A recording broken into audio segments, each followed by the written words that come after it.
Hi, welcome to Daily Planet. I'm Dan Riskin. And I'm Zai Tong. It's another day of Survive This, and we are here to help you get through it, hopefully in one piece. That's right. We're going to show you what happens to your blood when a snake's venom hits it, and we're going to show you the scary results of what happens when you think you have a normal airbag in your car, but it turns out to be a counterfeit, and then you have a collision, and things do not go as planned. It's freaky. Anyway, on the lighter side of things, our favorite inventor, Colin Furze, is back.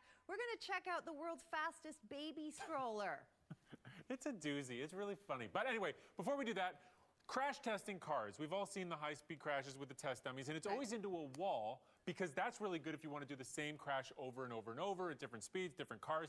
But it's not so good if you want to know what happens if a car hits a car. Right, because that's not realistic, right? So Transport Canada just expanded their test facility to recreate moving car-to-moving car crash tests. And we here at Daily Planet are the very first to show you what that looks like.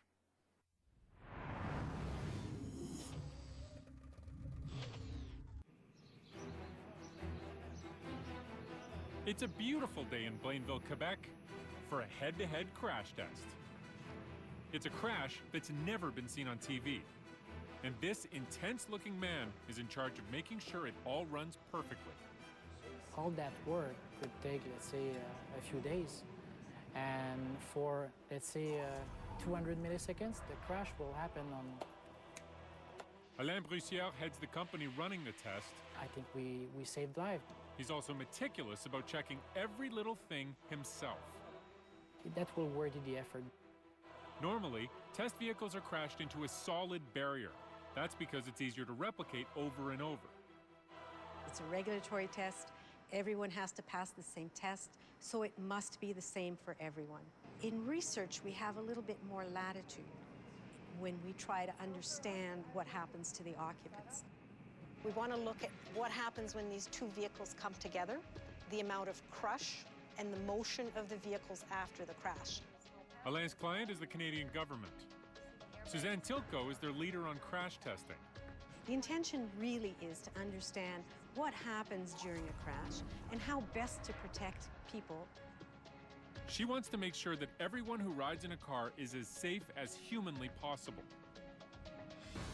For today's test, she wants this, the target vehicle, to be hit head-on while going 56 kilometers an hour. We've done a lot of testing with vehicles at 56 kilometers an hour in a rigid barrier, and it serves as a good baseline for us to compare what we're going to see today. Meaning this, the bullet vehicle, will head straight for it at 71 kilometers an hour. Why 71? Alain figured that out using a mathematical formula that looks at the energy created by moving objects. By hand, of course. Kinetic energy formula. Yeah, it's pretty simple. With their calculations done, they move in the vehicles and carry in the dummies. Not just to test position, but to ideal test position. We are somewhat fussy about accuracy, and this is 2 pixels wide. 2-pixel detail takes a lot of patience. If our way of testing is so-so, I mean, how good are the results? That means this crew of perfectionists even studies what their cameras will show. We all have different impressions of what a good focus is, so we're... Maybe, but focus isn't too hard to find around here. If we are not following procedure exactly, we're done. This is Suzanne's focus. It's where she gathers invaluable research data.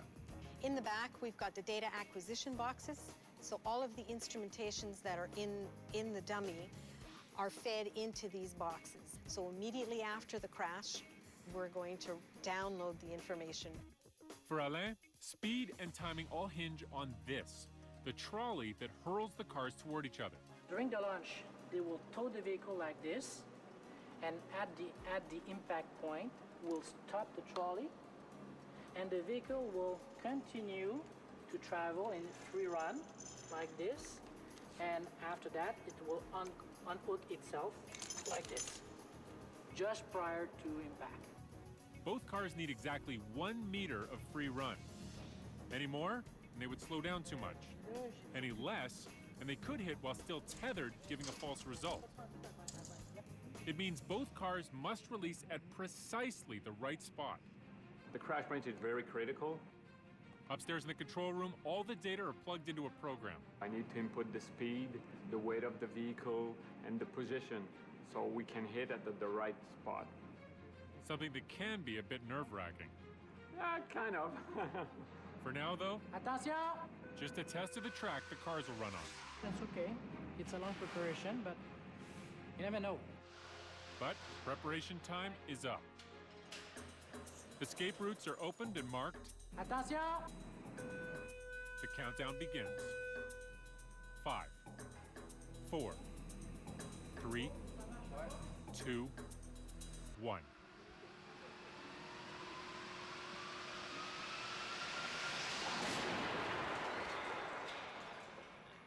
.1 seconds. It's a bit shocking to see, but around here, this is success. How do we know? C'est parfait. So were the calculations. The target speed was 71, and we had 71.26. That's pretty good. The same thing for that one. We aimed 56.0, so 56.14 was perfect. Both vehicle moved like 3 meters, so my estimate was pretty good, in fact. I was pleased that they hit on target and at the correct speeds. And then I was thrilled to see that all of the cameras stayed on board. They've given Suzanne a lot of data to go through, more realistic data than she'd get from a traditional test. If this car was hitting a rigid barrier, it would be coming from 56 to 0 in less than 50 milliseconds. When you have a vehicle that strikes another vehicle, because the other vehicle is softer than a rigid wall and also moves, you have this extra motion, so that means that you've got extra time for people to move forward in the crash. While we wait to find out those answers, the pictures underline what we do know. What's key here really is to remember, even though you may be very tired and you have a long car ride, make sure that that seatbelt is over your bony pelvis, down below your belly. Definitely something to keep in mind even on perfect fall days like this.